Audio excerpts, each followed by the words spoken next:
I'm going to get our next panel started now, only to keep time.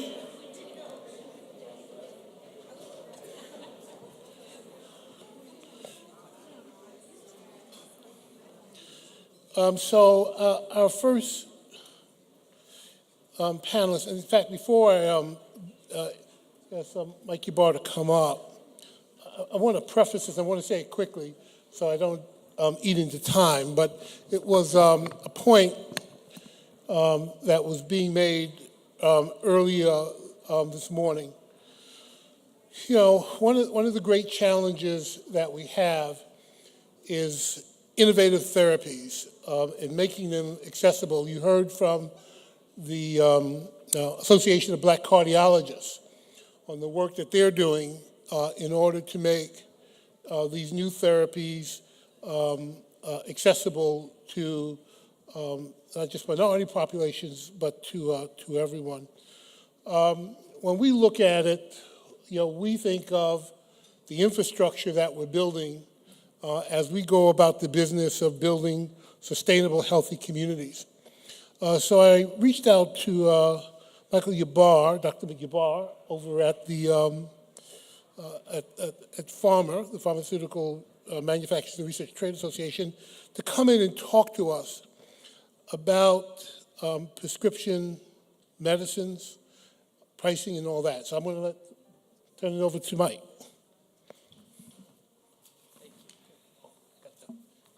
Absolutely, thank you. Thanks, Gary. It's good to see you all. So many familiar faces. Thanks for having me, and good to see Dr. Pescovitz as well. Thanks for joining me on the panel also. Appreciate the opportunity to be here. This is my third meeting, and it's a great conference with great dialogue. So I look forward to taking questions as well, and for the remainder of the sessions. So this is clearly a topic of conversation. I think that no one has, been in health policy discussions, watched the news, participated in roundtable forums such as this without a discussion about prescription medicines, the role of prescription medicines, the cost of prescription medicines, And what I like to start out with is to go over where we're at from an innovation standpoint. I'm an emergency physician. I work clinically at an ER just about 1.5 miles away from here. I work usually Friday nights, and my perspective is very much shaped by the fact that I can't do my job as an emergency physician without access to innovative technologies, whether it's medicine, devices, and access to the latest and greatest, as well as increased literature, consultants. So we all have to work together. All aspects of the ecosystem have to work together to provide patients with the best care. In the last several weeks, I've used N-acetylcysteine to help someone with a Tylenol overdose, used antibiotics for septic shock, given anti-hemophilic factor for patients with head injuries who are hemophiliacs. So these things are only possible because of innovation. And so part of being a physician today, part of what makes it exciting is being able to offer patients choices. Now, of course, some of the biggest advances have occurred in infectious diseases like hepatitis C. We're far on the way to being able to eradicate hepatitis C because of cures that have come to market in the last few years. Cancer is another great example where cancer death rates have plummeted. Most recently, there have been some high-profile cases. Former President Jimmy Carter, who had stage 4 metastatic melanoma, was treated with an innovative immunotherapy and now reports that he is in remission, which is absolutely incredible. I trained not too long ago in the last decade when we were offering cytotoxic chemotherapy to patients that had metastatic melanoma, and their lifespans were less than 6 months. Another high-profile case local to this area was Governor Larry Hogan, who was diagnosed with, I believe it was a mantle cell lymphoma. And he was treated with what just based on public reports, seems like a cocktail of generic chemotherapy. So these are two high-profile politicians, one who was treated with an innovative immunotherapy and was cured, and then there was a patient who was treated with a cocktail of likely generic chemotherapies who was cured. So those are two high-profile cases where innovation and the medicine life cycle was really critical. The third, of course, was touched upon in the last panel, the discussion about high cholesterol. Obviously, statins were an important component or important discovery in the 90s. PCSK9 inhibitors are another one, and I think that we're just beginning to understand how those medicines are going to impact patients in the coming years. Gary titled this topic a discussion about medicines as being an infrastructure. Obviously, they're an infrastructure for physicians. We can't do our job without access to good medicine and good technology. But one of the other aspects of what we do at pharma is to try and quantify the economic impact from a pure kind of job standpoint. And that's obviously of great interest to members of Congress, to leaders, even to the president. What is the impact that an industry has on the U.S. economy? This report from Battelle found that the biopharmaceutical industry in the U.S. supports about 4.5 million jobs. There are almost a million, about 865,000 jobs that are directly contributed by U.S. manufacturers. So members, I believe the next panelist company is headquartered in Indianapolis. There are companies that have manufacturing plants, headquarters in U.S. cities. They contribute to about $1.2 trillion of economic output. $311 billion paid directly in wages and benefits to employees. So there's a tremendously strong economic argument that can be made for the importance of the industry, in addition to the importance that it plays for physicians and for patients directly.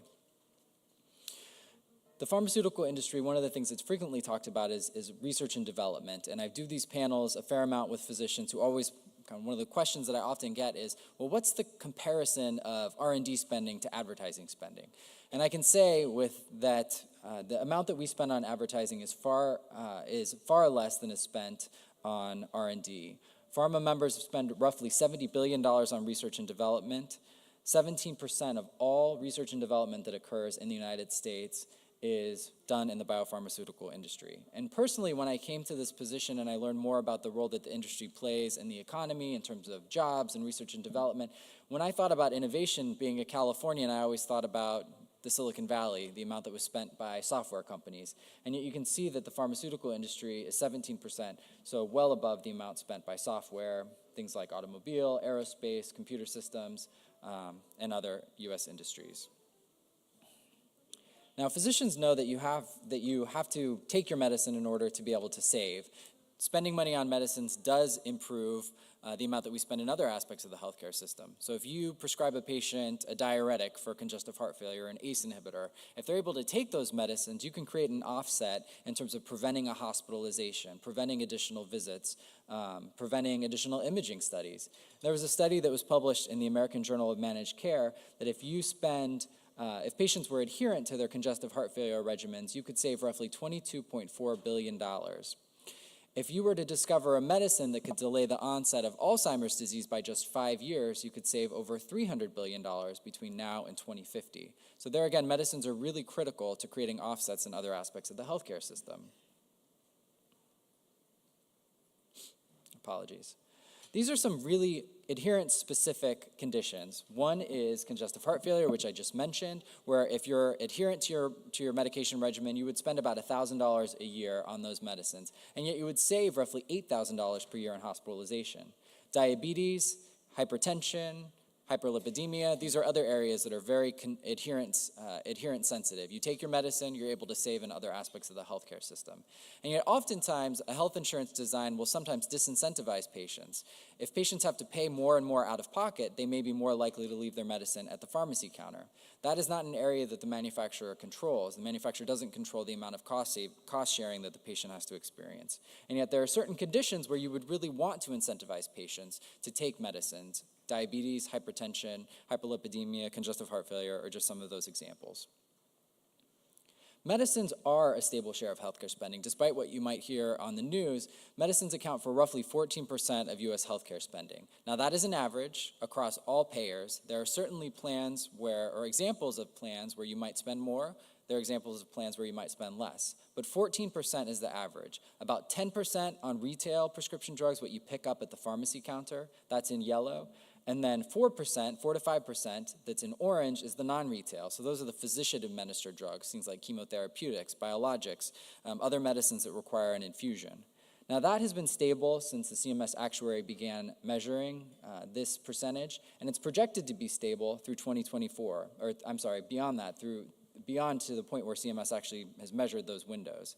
And the reason that that happens is because of competition. You have brand-to-brand competition where you have multiple medicines in the same class. Statins are the perfect example of that. And then the second reason is because of generics. Generic utilization is extremely high in the U.S. Almost 9 out of 10 prescriptions are generic. Filled in the U.S. are generic. As soon as a medicine becomes generic, generally the price drops by around 80%. And so those two forces, competition in the innovative space and then increased use of generics in the later years, contribute to stable spending at around 14%. Another reason for price control in the marketplace is because of the major force that purchasers, powerful purchasers, play, and those are pharmacy benefit managers. There's incredible consolidation in the PBM market. Right now, about 3 PBMs control all of the U.S. market in terms of medicine purchasing. Those are Express Scripts, CVS Health, and Optum, and the rest make up about 25%. Those 3 purchasers negotiate aggressive discounts on behalf of plan sponsors and insurers. That negotiation that occurs is very market-based, and it accounts for, generally the PBMs account for patient populations that are bigger than most European countries. So we're talking about millions of covered lives. But there has been an increasing focus on the supply chain. There was a study that was published by Berkeley Research Group earlier this year that pharma funded, and that study looked at, of the amount that we spend on prescription drugs, what is retained by the manufacturer, what is retained by other entities in the supply chain. You could see here, this is one component of that research. This looked at just the brand sales. Of the brand sales, 62% is retained by the brand manufacturer, and then the rest is rebated back to manufacturers, PBMs in terms of market access rebates, discounts, things that go back to the government in the form of statutory rebates and fees, and then other supply chain entities. So that is the graph on the left. You can see on the right that this amount in rebates has gone up significantly every year. So while you might hear that list prices are rising of medicines, you can see here as well that so are rebates. Rebates in 2013 were $67 billion. 2014, they were $84 billion. And in 2015, they went well over $100 billion, $106 billion in rebates that were paid back to PBMs, insurers, to the government in terms of statutory rebates and fees. When you're talking about hundreds of billions of dollars, that's a really important thing to wrap your mind around when it comes to looking at things like prescription medicine costs. And if you look at the total healthcare spend on prescription drugs, the amount that the brand manufacturer pays of all sales of pharmaceuticals, it's less than 50% that the brand manufacturer maintains. The rest is maintained by generic manufacturers, and there again, insurers in the form of rebates, PBMs in terms of fees, the government in terms of statutory rebates and fees, and other supply chain entities. So this data was extremely important to try and elucidate better what the supply chain looks like and how much is retained by the manufacturer versus other players. And yet we know that patients face a disproportionate out-of-pocket cost when it comes to prescription medicines. And I think physicians know this very well. And you probably, many of us as individuals know this well. When our patients go to the pharmacy counter, oftentimes we don't know when we're prescribing what their out-of-pocket costs are going to be. And we found in a study that we also worked on this year that patients very oftentimes are paying their cost sharing, so their co-insurance or their deductible, based off of that list price. So what I said a second ago, that a lot of money is rebated back in the supply chain, the list price might be X, but the actual net price that the manufacturer gets, the kind of agreed upon price, is significantly lower. And yet patients, when they go to the pharmacy counter, are paying out-of-pocket costs based on that list price that the manufacturer may have already provided discounts on. So that's an issue that we thought was really important to bring to life in a study that was published by Amundsen earlier this year as well. We know that patients are now being forced to pay more and more in terms of co-payments, co-insurance, and deductibles, and they're paying it sometimes based on a list price that's being discounted to the insurer or to the PBMs. So we know that this attention and this interest on drug cost isn't going away. We know that this is an issue because patients are facing high out-of-pocket costs. But we have solutions. We have areas that we think we can all work together on that can improve the situation. Number one is modernizing the drug discovery and development process. And as many of you know, last year there was some legislation that was passed called 21st Century Cures. That was an important step in what's going to happen this year, which is the reauthorization of the Prescription Drug User Fee Act, or PDUFA. We think that's incredibly important to continuing to modernize the FDA. The second, which I'm going to spend a little bit of time on, is promoting value-driven healthcare. The third is engaging and empowering consumers. We think this is incredibly important so that physicians can know at the point that they're prescribing what the patient's out-of-pocket costs are going to be. Patients, if they have chronic diseases or if they have a disease like rheumatoid arthritis, HIV, something that is very sensitive to pharmacology, they need medicines and they need to take them on a daily basis, that they're going to know when they pick their plan whether or not that plan covers their medicine and if they can afford their medicines. And the fourth is addressing market distortions, being able to reform things like the 340B drug discount program, making sure that patients are able to benefit from it. So I want to spend in the final minutes discussing our work on value-driven healthcare. Right now, physicians are moving away from fee-for-service and towards arrangements that promote better value. And our members are very interested in this topic. I think you're going to hear a lot more of it in just a second. As an advocacy association, what we're focused on is breaking down the barriers that would allow more of these to occur in the private market. Value-based contracting is occurring now, but we think more of it can occur if you begin to break down some of those barriers. And just to define it, a value-based contract is a voluntary arrangement. Voluntary is really key. The manufacturer and the plan have to come to an agreement, a mutual agreement. What are they going to measure? Are they going to measure an outcome? Are they going to measure a process? And the reimbursement is going to be dependent on that. And you can see here there are several examples where plans or PBMs have entered into arrangements with manufacturers, and they're basing the reimbursement on things like reduction in cholesterol levels or adherence to medication or reduction in hospitalizations. So there's a lot of promise from these. There are several that are currently occurring, but more can occur. There's continued interest in value-based contracts. I don't know who that child is, but looks like we have a little technical glitch. There's continued interest in outcomes-based contracts. You can see on the right, is that a chicken? You can see on the right that health insurance plans are very interested, particularly for diseases like hepatitis, MS, where patients need medicines and the medicines are high value. Here's one example of an outcomes-based arrangement where you might see that the reimbursement might vary based on if the medicine actually works in the patient. So you can see here health plan 1 where maybe, say 80% did well, but 20% didn't do so well. So the reimbursement's going to be a little bit lower than the negotiated rate. Plan 3 and 4, the patients did really well. 90% had cures. And so reimbursement's going to be a little bit higher than the benchmark.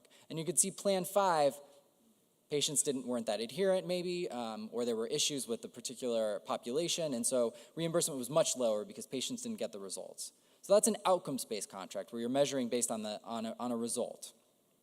The second is indication-based pricing. And you're starting to see some of this with Express Scripts and CVS, who say that they are beginning to really study this in their patient populations. Oncology is a great area for this because you know that a lot of medicines are being used kind of in an off-label fashion. A lot of markers are similar across cancer types, but the medicine may be studied initially in one cancer type, but you find an application in another. So breast cancer, the drug may be highly effective, and so the reimbursement might be $100. But in lung cancer, it's not quite as effective, and so the negotiated rate might vary. It might be a little bit lower. So the recommendations that we have for enabling value-based contracting are modernizing several regulatory aspects. Number one is price reporting. Currently, manufacturers have to report the prices for a variety of agencies, things like the average sales price, average manufacturer price. They have to report the best price that's provided in the market to the Medicaid program. And so those reporting requirements might impact the ability of a company's desire to enter into a value-based arrangement.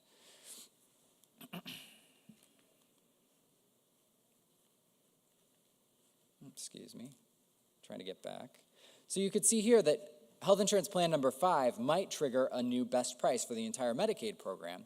So they might be willing to take a risk on number 1 and number 2, where the reimbursement was maybe 5% off the benchmark, but if you're going to have to offer a 50% discount to all of the Medicaid program, that might be something that prevents the manufacturer from entering into this value-based arrangement. The second is FDA regulations and guidance governing manufacturer communications. This one is really important for the second example I gave, which is around lung cancer and breast cancer, because the medicine might have been approved in breast cancer, and yet oncologists in real life, in practice, might be using it in lung cancer, and the reimbursement you might want to vary that. And yet that could trigger the FDA regulations around medically accepted alternative uses, where manufacturers can't talk about their products that are being used in an off-label fashion. And yet being able to have those conversations with payers could be very beneficial in terms of reimbursement and patient access.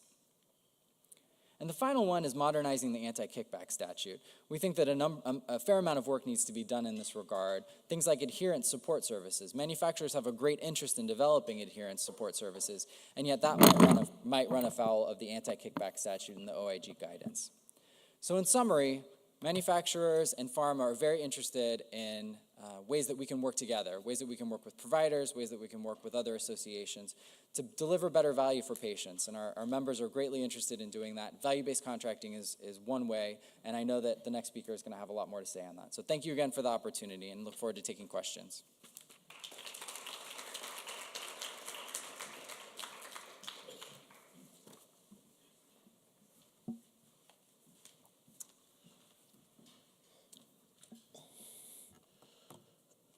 Our next speaker is Pescovitz. She is with Eli Lilly. She's the U.S. medical lead for biomedicine. Aura?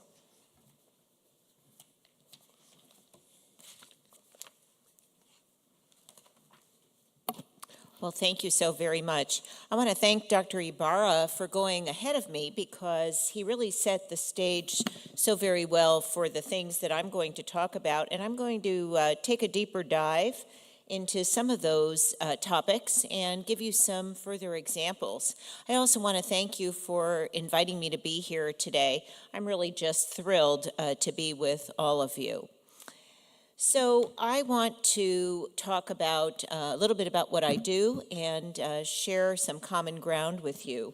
So I've been Lilly's U.S. medical leader for the last 2.25 years, but prior to that, I spent 30 years as a practicing pediatric endocrinologist, and I've run 2 large health systems, Riley Hospital for Children in Indianapolis, the country's 6th largest children's hospital, and the University of Michigan Health System, which is a very large integrated health system in Ann Arbor, Michigan. At Lilly, I lead a team of brilliant, passionate physicians and other professionals. And like all of you in this room, we are really dedicated to improving patients' lives. And we try to do this through innovative medicines and quality care. And like you, we really respect the physician-patient relationship, and we want to safeguard physician discretion in deciding on what the proper treatment is. And that's really a given, because we, like you, believe that our U.S. healthcare system is imperfect. We know this. It works for some people, but not for all. And we know that changes to the healthcare payment system have made many of our medications unaffordable for many of our patients. So we recognize that there is pain with this imperfect system. Our imperfect system is overly complex, it's fast changing, and it's confusing. It's oftentimes inaccessible, and it's inefficient, and it's not affordable for too many people. So we admit this, and we acknowledge that there is pain associated with this. And with regard to patients with diabetes in particular, most people have health insurance that covers a big portion of their insulin treatment. In fact, I think it's important to acknowledge that 90% of people in the U.S. pay an average of less than $50 per month for insulin, but it still remains unaffordable for too many people. And high deductible insurance plans are a big driver. And these plans now cover about 24% of Americans with private insurance, high deductible insurance plans. So we are looking for both immediate and long-term solutions to these problems.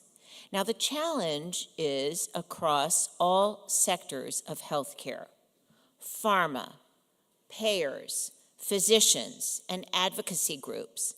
We want to work together across all of these sectors to create solutions.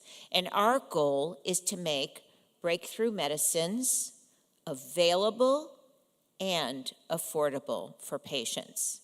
So we need a system that speeds new cutting-edge medicines to patients, that cuts out-of-pocket costs, and that increases marketplace competition. Those are our goals. And at the same time, we need an environment that allows innovative new medicines to flourish. So did you realize that in the last 15 years, a collective effort of industries has brought 500 new treatments and cures to American patients, and that average life expectancy over the past century has risen from 47 years to 78 years, and that 5-year cancer survival rates are up 39% across all cancers. And, you know, in my own specialty of pediatrics, since the time I started my residency, cure rates for pediatric cancers have dramatically improved from a 5% survival rate to a 95% survival rate. So these results are the results that are at the core of our mission. So we have 3 top goals, and we believe that these goals will help us to solve the drug pricing issue. Well, our first overriding goal is to always protect the patient. But our second goal, and this is similar to what Dr. Ybarra spoke about, is to pay for value, not the volume of medicines that are sold, but value. And third, to promote competition.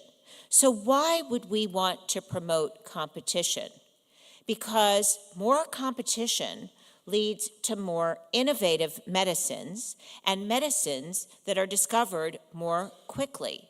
And also, more competition also leads to lower prices and a higher likelihood that patients can find the treatments that they need faster. In fact, we see these second 2 levers, paying for value and increased competition, as the best solutions to the drug pricing issue. So now I'm really the first to admit that we don't have all the answers. I certainly don't, Lilly doesn't, and the entire pharmaceutical industry doesn't have all the solutions. But you know, that's really why we're here, to also learn from you, those of you who are on the front lines of patient care.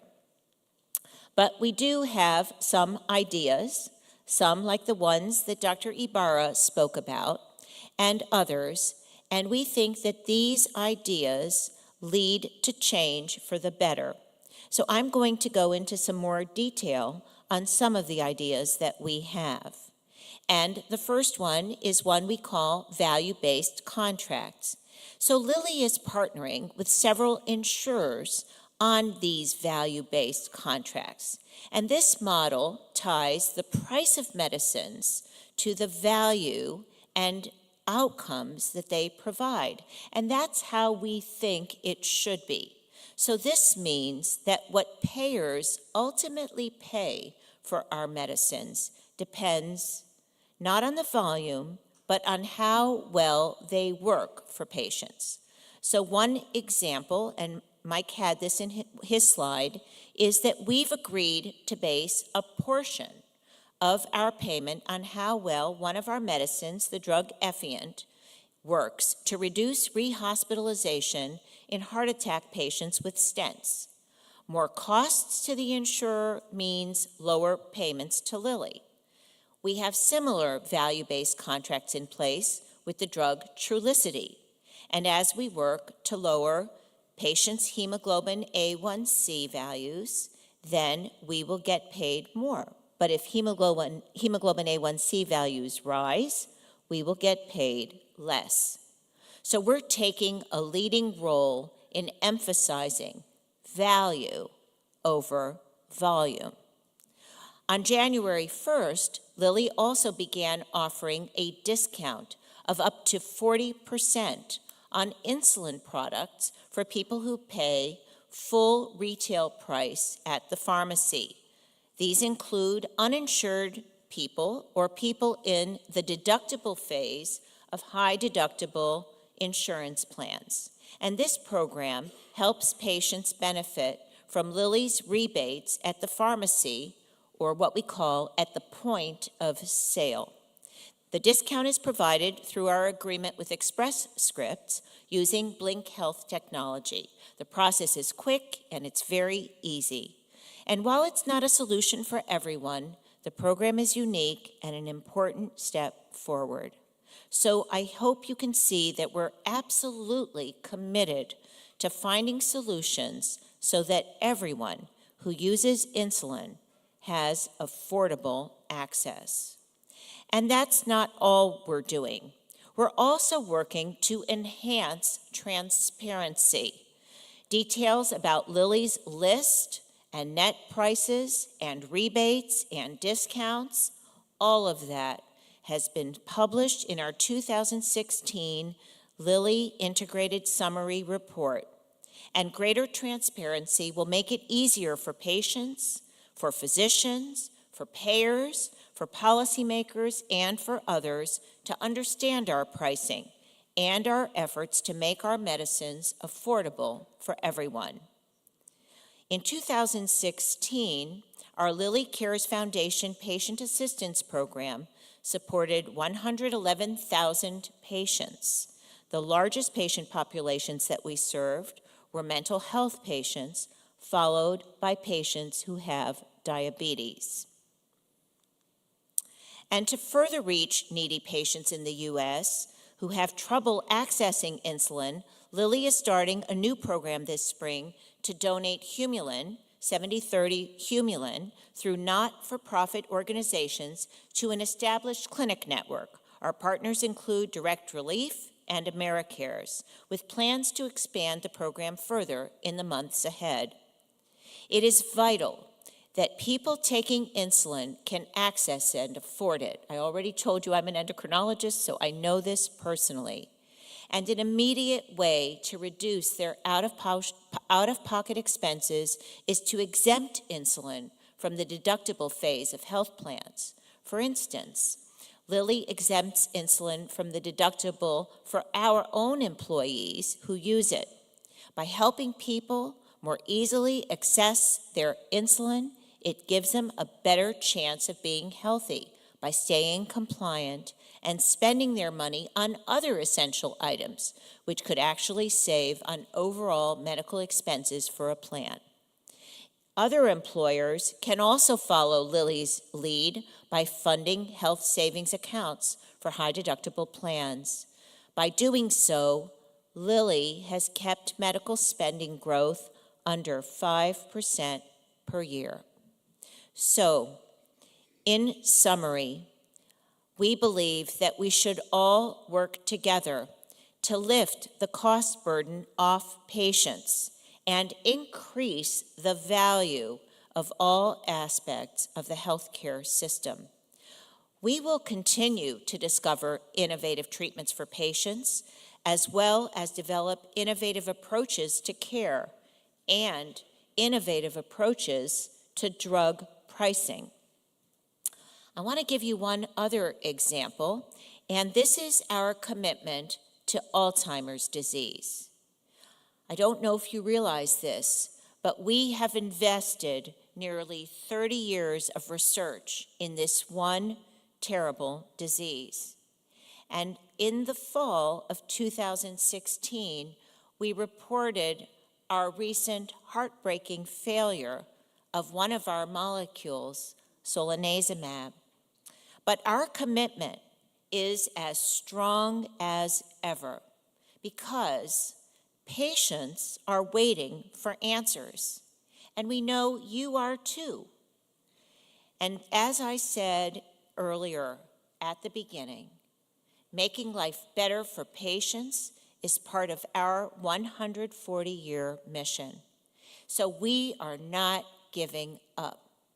And we know that you aren't giving up either. So let's work collectively to find solutions for new medicines, and solutions for drug pricing too. Thank you very much.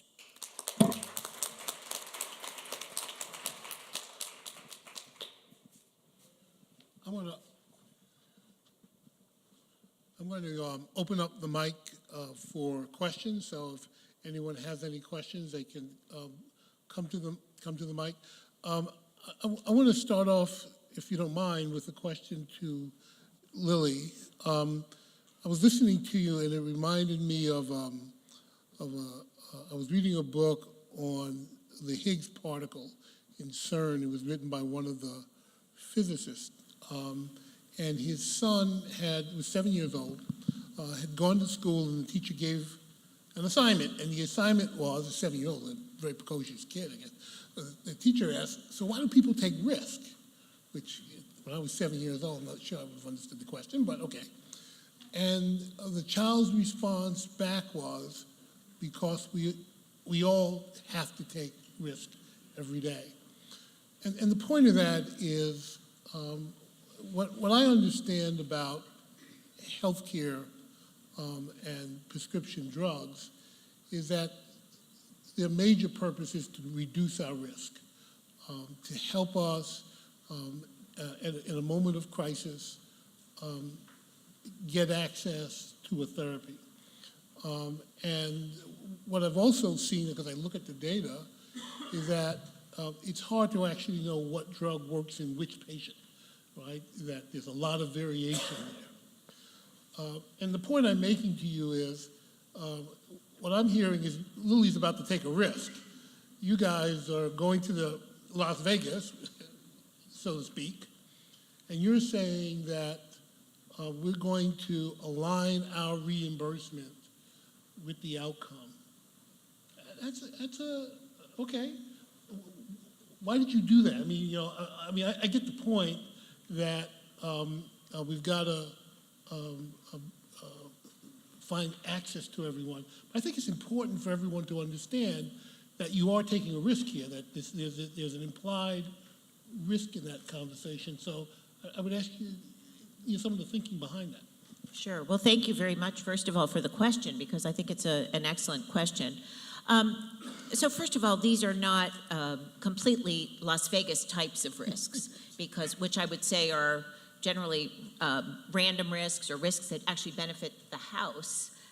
These are risks that we would generally think are educated risks that should benefit us in favor of the medication working.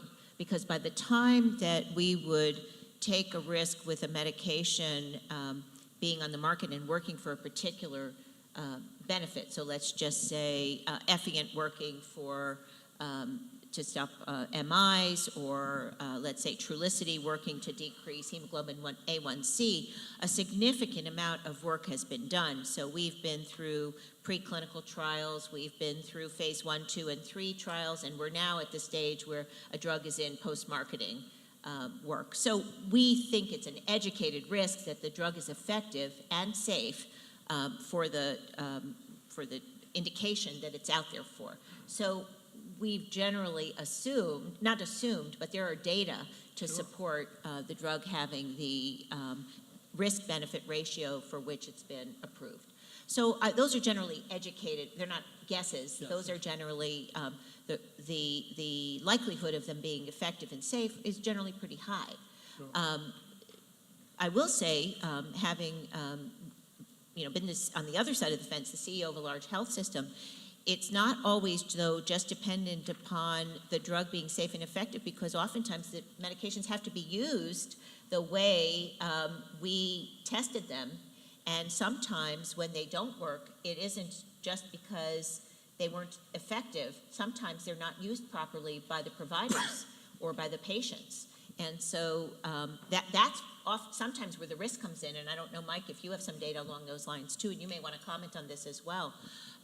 So the risk sometimes is not just in the drug not being effective, but sometimes that they weren't tested in the same way. And I know from some examples at Lilly that there were some drugs that were not used in the same way that they were tested, and then they failed in late stage or in post-marketing experiences. but they aren't totally random risks. So, but I think that it does demonstrate the fact that there is this enormous commitment to doing the right thing.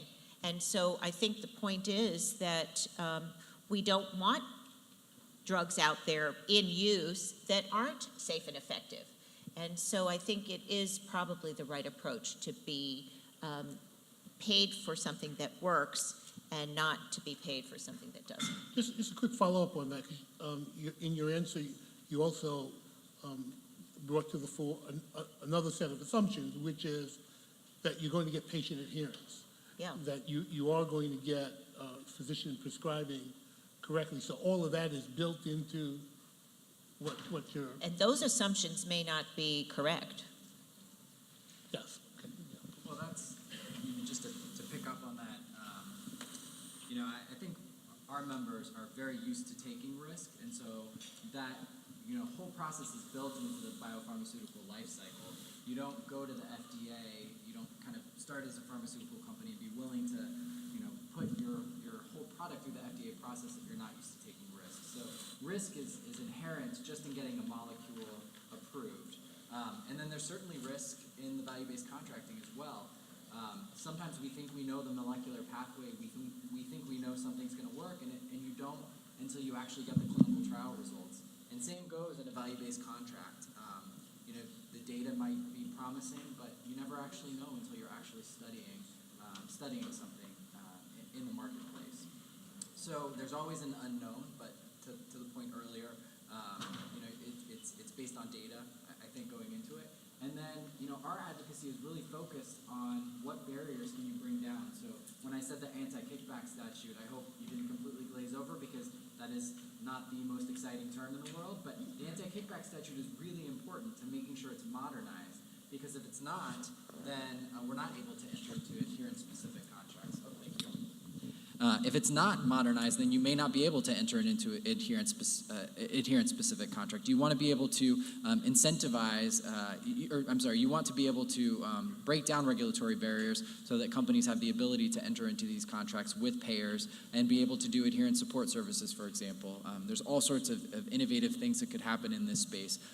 But from our standpoint, we're really focused on modernizing a lot of these regulations that were built for a fee-for-service environment, but now we're clearly in a different healthcare environment. So the anti-kickback provision, that's a Medicare provision, a Medicaid provision, or is it through commercial Medicare as well? Yeah, Medicare.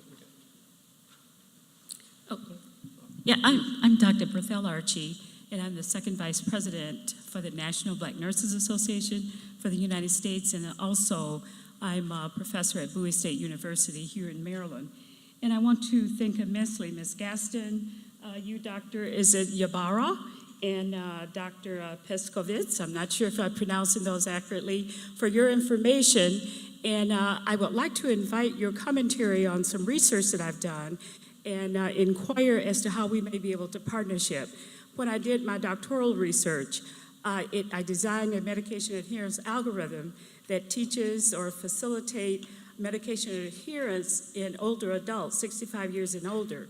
My literature review supported the fact that lack of medication adherence is a major clinical problem, and that some 60 to 80% of the population do not take their medications as prescribed, and that a large percentage will obtain their medications and take a portion of it and don't take the rest when they feel better. And then you have those that will deny the need for it, said, oh, I don't need this med. So there are a plethora of issues as to the reason why patients and even just the community individuals do not take their meds as prescribed. Thus was the reason for me to design a medication adherence algorithm to facilitate medication adherence in older adults, 65 years and older. So how can I partner with you in reference to maybe making sure, I've heard you talk about how you are able to assist individuals with obtaining their medication. And I would hypothesize that you probably have very little problem with persons who are on insulin unless they are purposely, resistant, because most persons, and maybe I don't have the data on that, So that may be false as well. I know with adolescents, there are times when they rebel and they purposely do not want to take their meds because they get tired of taking them. But I think the preponderance of persons really are interested at some level in taking their meds, and this algorithm is effective. And so how could maybe we need to have a dialogue on how we can partner with you providing the meds and me working along with others, because I work with nurse practitioners and nurse educators, to facilitate, once they receive the meds, then to be assured beyond the injectables, but orals, that the medications are taken. Can I just recommend, for the sake of time, that after the meeting, if you can exchange cards or something like that? I think that'd be helpful. Okay? Yes, Okay, great. I would We'll do appreciate that. But just to emphasize the point, I mean, it's an outstanding point, and we're well aware of the lack of compliance with adherence being a serious issue, and significant efforts are out there to try to improve adherence, relatively unsuccessfully. So anything that we could do along those lines would be terrific. Thank you. Sorry, I want to, is this on? Is it Mike Darrell? Yeah. Great. So I want to thank both of you for your presentations. My interest is in looking at the total cost of drug care, not the out-of-pocket cost. Physicians and delivery systems now are taking total risk. And as they take total risk, they don't have, in this digital age of healthcare, at the point of care, at the moment of prescribing, in front of them, while they're e-prescribing, they don't have the total cost of prescription drugs. Isn't it time that they should have that at that moment they're prescribing for both the doctor, the nurse, and the patient? And the other has to do with the PBMs. The PBMs are primarily incentivized based on revenue, not based on transactions. So they themselves are promoting higher cost drug flows because it improves their revenue and it improves their margins.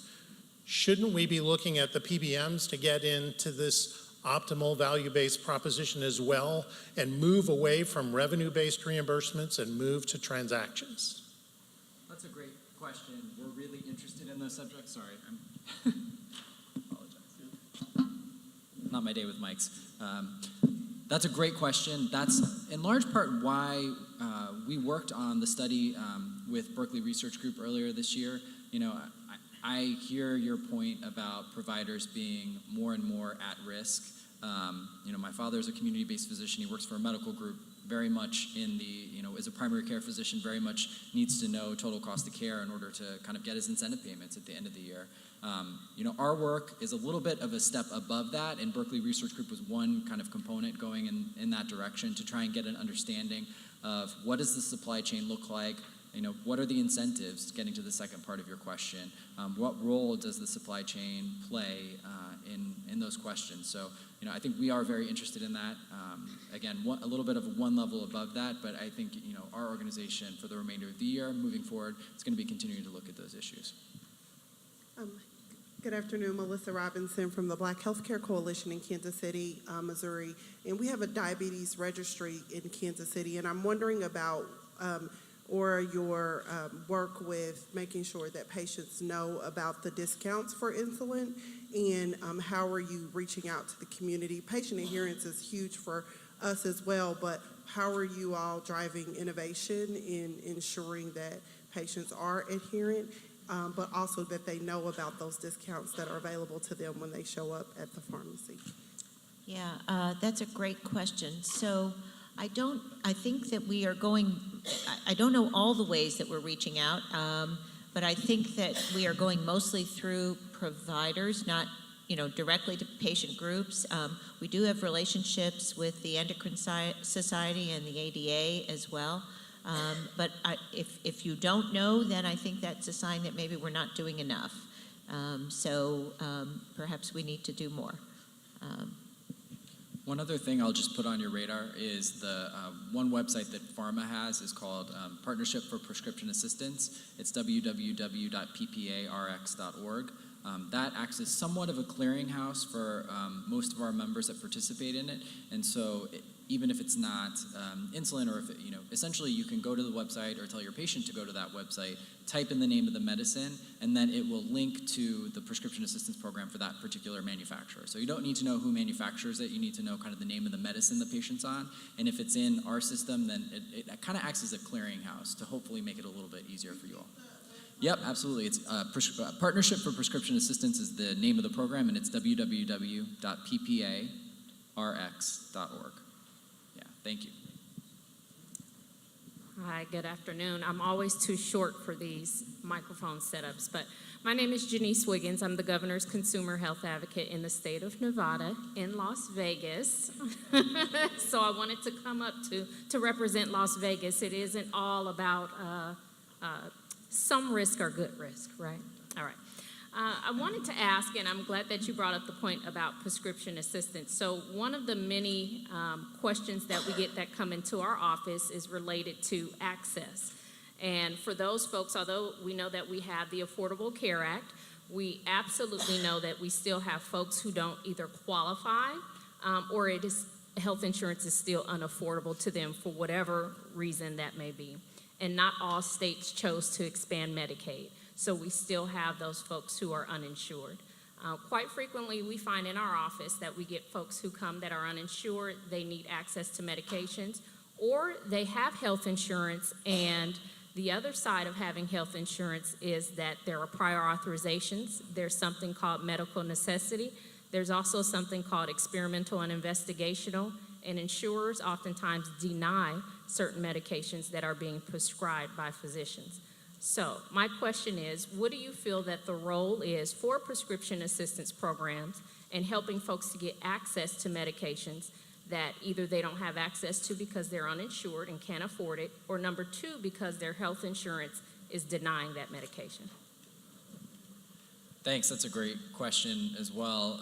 And it raises the important point that, I think our members are incredibly generous in the amount of support that they provide in the form of patient assistance programs. So I think they are really, really critical to ensuring that gaps are filled. Whether it's a lot of this is kind of income based. A lot of the patient prescription assistance programs are. Sometimes there's all forms of this. There are various forms of patient assistance programs, and I think in the current health system that we're in, they are really incredibly important to ensuring that. Patients have access. To the second half of your question, I'll put on my provider hat and just say I've been really impressed with the amount of advocacy that's gone on in the provider community, and I've observed it, from both ends as a member of a number of specialty societies, as a member of the AMA. And I'm glad to see that there's a lot of work going into what are thoughtful utilization management practices. We've given some thought to this as well from a pharma standpoint. In oncology, clinical pathways in private insurance programs have really proliferated, and yet not always evidence-based. They may be more, a matter of convenience for the particular plan, and they're definitely burdening physician offices. I hear a lot from providers. My dad, again, I lean on him. He does a lot of yesterday's work today when he gets to the office, filling out forms for patients.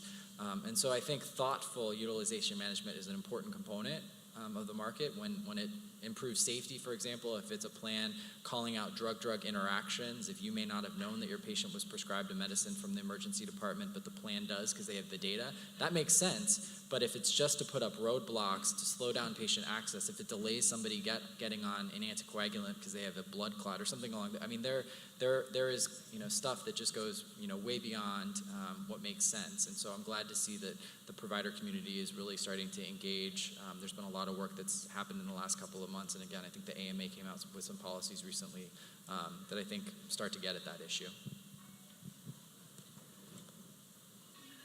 Hi, John Clymer with the National Forum for Heart Disease and Stroke Prevention. Thank you for both of your presentations. They were excellent. I want to talk about the interplay between access and adherence. We know that patient access to meds is very important, and important to patients, important to the whole system, important to industry. And one of the barriers to access is cost of meds, cost of therapies.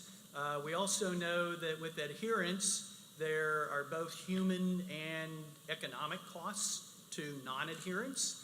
and that there's a tremendous potential financial gain for industry if we can increase adherence. And I'm wondering if by solving one, we might be able to address the other, meaning that if we can collectively improve adherence, might that enable industry to reduce pricing and thereby reduce a barrier to access? So I know you can't make any commitments here or any sort of policy statements. This is really more a matter of I guess, personal speculation based on what you know.